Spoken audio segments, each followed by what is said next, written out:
लड़कियों की संख्या ज्ञात करना है तो हम लड़कों को ही पहले मान लेते हैं। तो चलिए देखिए, सबसे पहले हम क्या करेंगे, तो माना कि जो ज्ञात करना रहता है उसको सबसे पहले हम x और y मान लेते हैं। तो लड़का और लड़की ज्ञात करना है संख्या, लड़कियों की संख्या। तो माना कि जो है पहली प्रतियोगिता में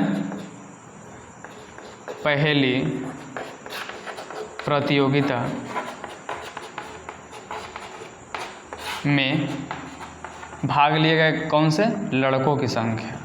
प्रतियोगिता में लड़कों की संख्या, तो लड़कों की संख्या हम क्या मान लेंगे, तो लड़कों की संख्या x मान लिया। अब लड़कियों की संख्या मानना हो तो लड़कियों की संख्या जो हम मान लेंगे वह y मान लेंगे। लड़कियों की संख्या क्या मान लिए, y मान लिए। अब देखिए यहाँ पे मेरा क्या हो गया, लड़कों की संख्या x और लड़कियों की संख्या हम y मान लिए, यानी लड़का टोटल x को हैं और लड़कियां जो हैं वह y हैं। तो अब चलिए इसको हम ज्ञात करते हैं। तो अब प्रश्न के अनुसार इसको हम हल करेंगे। प्रश्न जिस प्रकार का होता है उस प्रकार हम सबसे पहले इसको मान लेते हैं। बोल रहा है कक्षा 10 के 10 विद्यार्थी हैं। तो 10 विद्यार्थी कौन कौन हुए, लड़कों और लड़कियों की संख्या मिलाकर टोटल 10 हुए। तो टोटल मिलाकर 10 विद्यार्थी हैं, तो लड़का प्लस लड़की मिलाकर ही ना 10 हुए। तो लड़का x था और लड़की y थे, तो कितना टोटल मिलाकर हो गए, 10 हो गए। तो यह मेरा जो समीकरण फर्स्ट हो गए। अब फिर पुनः प्रश्न से मेरा समीकरण पहला तैयार हो गया, तब पुनः जो है प्रश्नानुसार, चाहे पुनः प्रश्न से भी लिख सकते हैं। तो पुनः प्रश्न से अब देखिए, अब आगे प्रश्न पढ़ते हैं कि यदि लड़कियों की संख्या लड़कों से 4 अधिक है। देखिए इस प्रकार अधिक और कम बोले तो दोनों को एक तरफ, दोनों को दो तरफ मान लेते हैं। लड़का को एक तरफ एक साइड और लड़की को एक साइड मान लेंगे। कहीं भी इधर भी y मान सकते, इधर भी x मान सकते, आपकी मर्जी। तो बोल रहा है कि लड़कियों की संख्या जो है लड़कों से 4 अधिक है।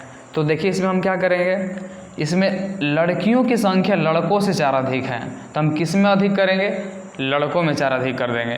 क्योंकि लड़की 4 अधिक है तो हम किसको अधिक करेंगे, लड़कों की संख्या। तो इसमें लड़का टोटल कितने हैं, तो टोटल लड़के जो हैं x हैं, तो इसमें हम 4 अधिक कर दिए। यानी लड़कियों जो है वह लड़कों से कितना अधिक है, 4। यानी लड़का x है तो लड़कियाँ x + 4। तो जब भी जो अधिक बोलता है उसको अधिक ना करके हम दूसरे वाले को अधिक करते हैं। तो बोल रहा है कि लड़कियों की संख्या लड़कों से 4 अधिक है। तो लड़की 4 अधिक था तो हम लड़का में 4 अधिक किए, क्योंकि यहाँ बीच में बराबर का चिन्ह है। सपोज दैट मान के चलिए यहाँ पे एक तरफ लड़का 3 है और यह जो है कितने 7 हैं। तो यदि जो है यह लड़की है, ये लड़के हैं, तो लड़की जो है 7 है, ये 3 है, तो कितने अधिक हैं, 4 अधिक है। इस दोनों को हमको बराबर करना होगा। तो बोल रहा है कि लड़की 4 अधिक है कि नहीं, तो हम इसमें 4 नहीं जोड़ करके हम इसमें 4 जोड़ेंगे। क्यों जोड़ेंगे, क्योंकि बीच में बराबर का चिन्ह है तो हमको दोनों को बराबर करना है।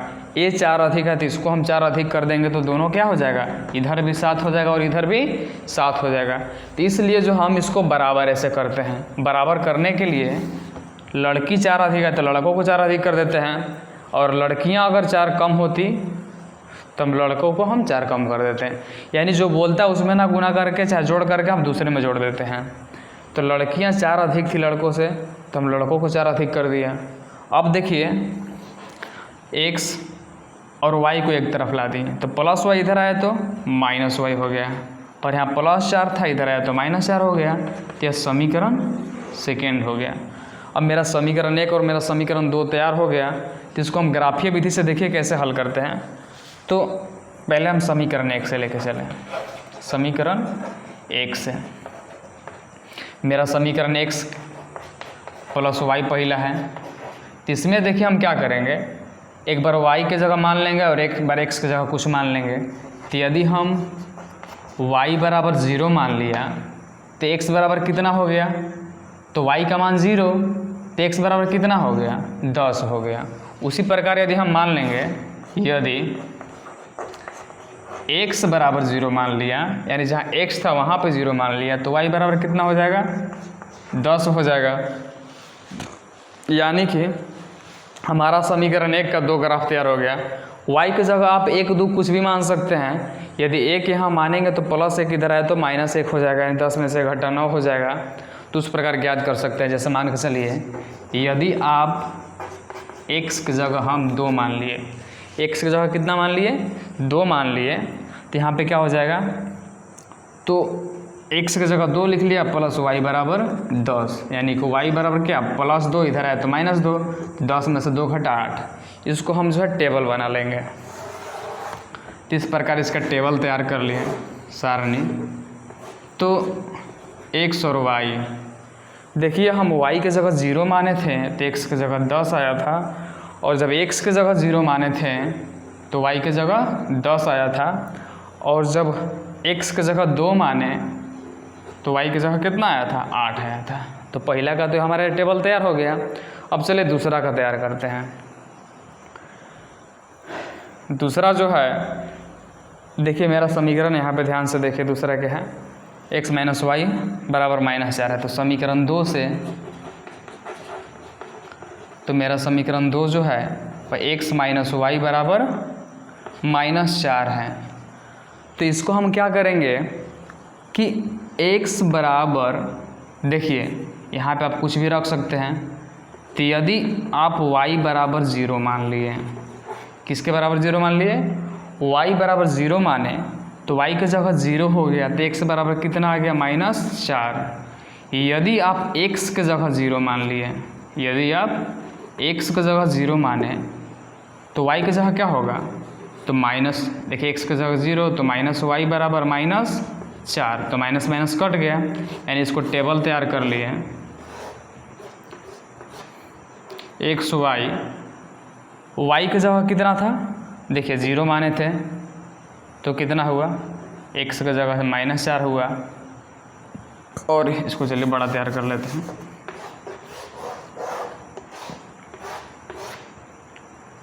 यदि आप y की जगह 0 माने तो x की जगह -4 आया, यदि x की जगह 0 माने तो y की जगह +4 आ गया। तो इस प्रकार दोनों का हमको टेबल तैयार हो चुका है।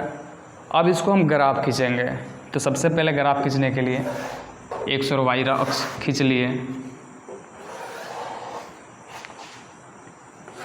तो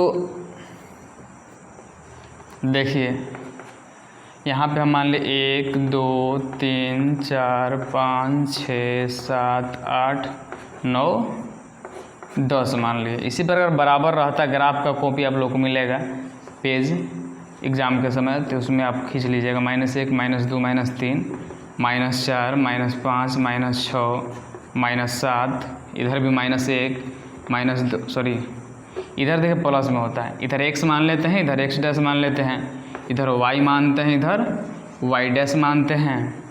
1 2 3 4 5 6, इधर -1 -2 -3 -4 -5 -6 -7, ऐसे।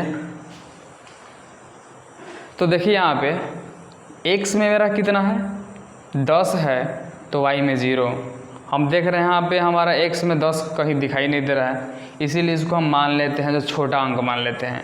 यहाँ पे 0 मानने से जो है मेरा x का मान कितना आ रहा है 10 आ रहा है, तो 10 हमारे ग्राफ में नहीं है, इसीलिए यहाँ पे ऐसा हम अंक मानते हैं जिसको मानने से इसका मान जो है x का मान कम आए। तो यदि हम मान लेते यहाँ पे y की जगह 4 मान लेते, ध्यान से देखिएगा, आप कुछ भी मान सकते हैं। यदि y की जगह 4 माने तो x + 4 बराबर 10, क्या हुआ x + 4 बराबर 10, तो +4 इधर आया तो -4 हो गया। देखिए कैसे, x + y की जगह 4 हो गया बराबर 10, तो x बराबर +4 इधर आया तो -4, तो 10 में 4 घटा क्या हुआ 6 हो गया।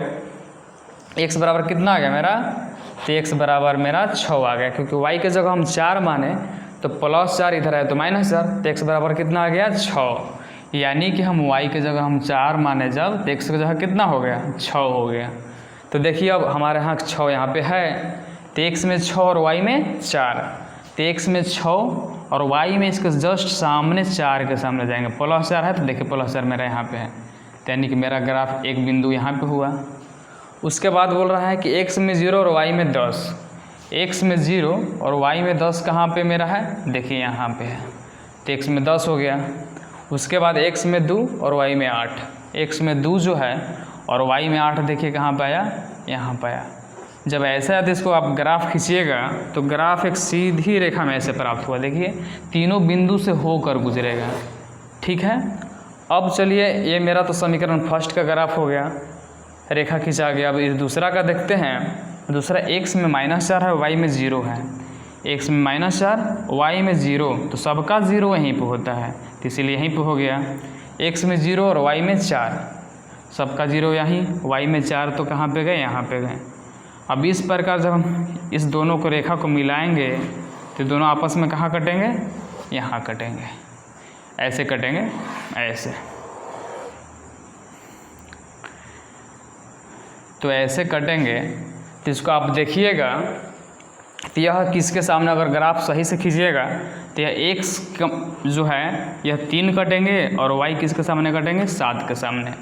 यानी कि इसका निर्देशांक जो मेरा आया इस बिंदु का वो कहाँ पे आया, देखिए ध्यान से, x में किसके सामने है, 3 के सामने है, और y में किसके सामने है, 7 के सामने। यह मेरा 7 था तो 7, तो हम कह सकते हैं कि अतः x बराबर मेरा कितना आया, अतः x बराबर 3 और y बराबर 7। अब देखिए हम जांच भी कर सकते हैं, दोनों को मिलाकर टोटल कितना होना चाहिए, 10 होना चाहिए, और लड़की जो है लड़कों से 4 अधिक होना चाहिए, तो 4 अधिक है कि नहीं, अतः यह मेरा जो ग्राफ खींचा है वह सही है।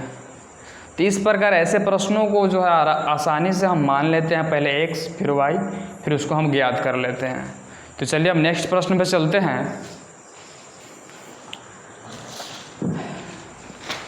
नेक्स्ट प्रश्न कह रहा है